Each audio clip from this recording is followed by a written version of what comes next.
Love जिहाद कैसे शुरू हुआ, आइए बताते हैं। नमस्कार, मैं कीर्ति सिंह और आप देख रहे हैं प्लैनेट न्यूज इंडिया। असल में ये केरला में शुरू हुआ था। अब बात करते हैं केरला में कैसे शुरू हुआ था।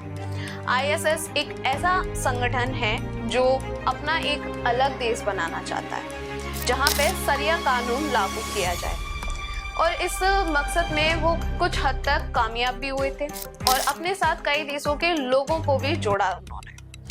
आईएसएस का मानना है कि जिस देश में शरिया कानून का पालन नहीं होता है वो देश काफिरों का देश होता है। इसीलिए लोगों से कहा जाता है कि अपने देश को छोड़ो और आईएसएस के साथ जुड़ो और शरिया का पालन करो। फिर यही सारी चीजें इन्होंने भारत में भी आजमाने की कोशिश की। सन 1994 में केरल में इन्होंने एक ऐसा संगठन बनाया जिसे नेशनल डेवलपमेंट फंड कहा गया। इन्होंने खुद को मुस्लिमों के अधिकार के लिए लड़ना बताया गया, लेकिन टाइम टू टाइम ये आईएसएस के साथ जुड़ने लगा।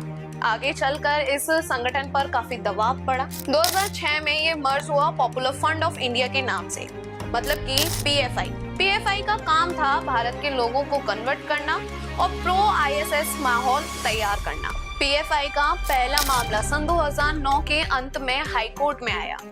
इसी केस के दौरान पहली बार लव जिहाद शब्द सामने आया। इस मामले की सुनवाई कर रहे थे जस्टिस केटी शंकरन, और भारत में पहली बार लव जिहाद शब्द केरल में सामने आया। लोगों को लगता है कि ये शब्द उत्तर प्रदेश में बनाया गया, जबकि ऐसा नहीं है।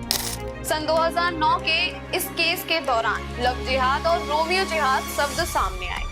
केरल के न्यूमैन कॉलेज के प्रोफेसर टीजे जोसेफ ने सन 2010 में एक ऐसा क्वेश्चन पेपर तैयार किया था जिसमें एक क्वेश्चन को लेकर काफी विवाद हुआ।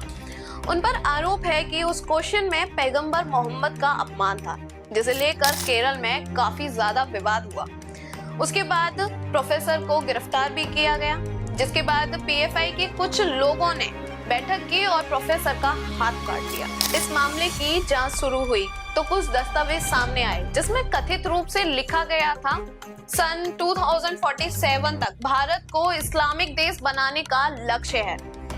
एक भारतीय सेना अधिकारी की बेटी अखिला एक पीएफआई सदस्य के संपर्क में आई, जिसके बाद उसने अपना धर्म परिवर्तन किया और सफिन जान नाम के युवक से शादी की।